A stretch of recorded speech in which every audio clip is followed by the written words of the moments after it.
Digimon, if you already didn't know, is one of the few long-standing Pokemon competitors that really peaked in popularity during the 90s, and where Pokemon, despite having dips in its popularity at certain points, continued to propel its success to absurd heights, reaching the rank of #1 best-selling franchise ever. Digimon has had a bit of a rocky history, with it never quite reaching the same level of notoriety it once had. Now that said, don't get it twisted, Digimon is still a franchise that has grossed billions of dollars, and by all metrics is very successful, and only when compared to Pokemon is when people tend to call it niche and unpopular. Interestingly enough, however, it does seem like Digimon has been gaining popularity and notoriety in the West, with many stating that it's either making a comeback or having a renaissance period or whatever. In today's video, I do want to talk a bit about this and discuss why I think Digimon, at least in the West, is becoming a more popular topic of discussion than in recent times, and why developers seem to be more interested in appealing to a Western audience, at least to an extent, since I think there's a lot more that they could do if they really wanted to push the franchise further. But anyways, make sure to sit back, relax, subscribe for daily monster taming videos, and let's dive in.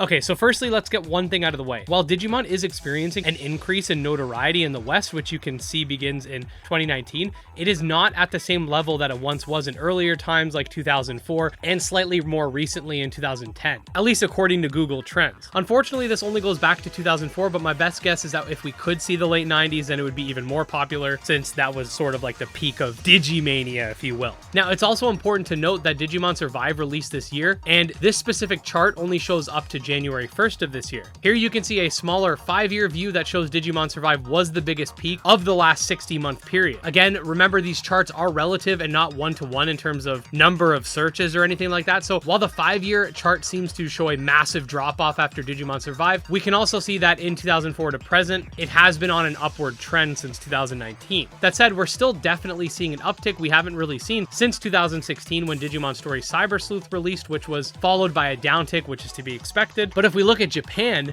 we see a very different graph showing a massive spike in popularity in 2010, likely due to the new anime that had launched that year, some Japan exclusive games, and a Digimon story title, according to Douglas over in our Discord server. Special thanks to you for that information. Again, with the relativistic nature of this chart, while it does look like Digimon has been dead since then because of the sheer amount of searches in 2010, if we look at the worldwide stats, we see a much more varying outcome, since that year, while big everywhere, was disproportionately big for Japan. So with all that information, it's definitely clear to see that while it has been a little rocky here and there's definitely been a spike in interest in countries like the US and Canada, and I definitely think we're on our way up, even if there's going to be downticks here and there in between game launches and anime launches and stuff like that. That's to be expected. Now let's talk a little bit about why this might be the case and what is it about Digimon now that's giving it more attention than in the past. For Digimon specifically, despite, like I stated earlier, them missing a huge opportunity to capitalize on the recent boom in all things monster taming, they have been marketing more heavily in the West with events like Digimon Con, which was a worldwide event celebrating the franchise. You also have the long-awaited release of Digimon Survive, which leading up to it came with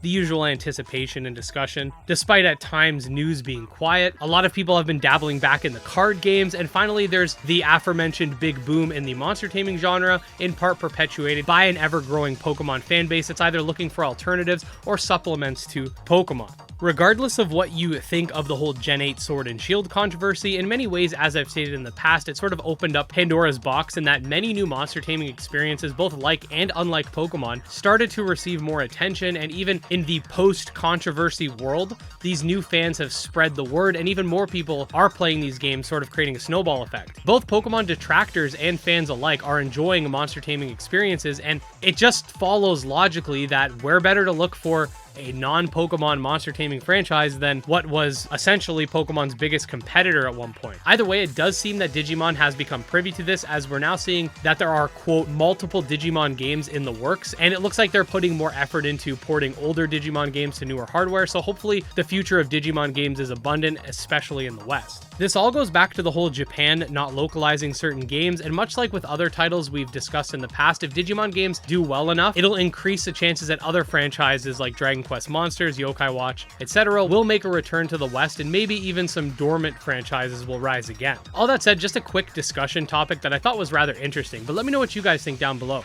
Is Digimon truly making a comeback, or was it never really in a situation that it needed to come back from to begin with? And if you are a fan of Digimon or just monster taming games in general, don't forget to subscribe to my channel for daily monster taming content. You can check out my Twitter, my Discord, and my Patreon linked below.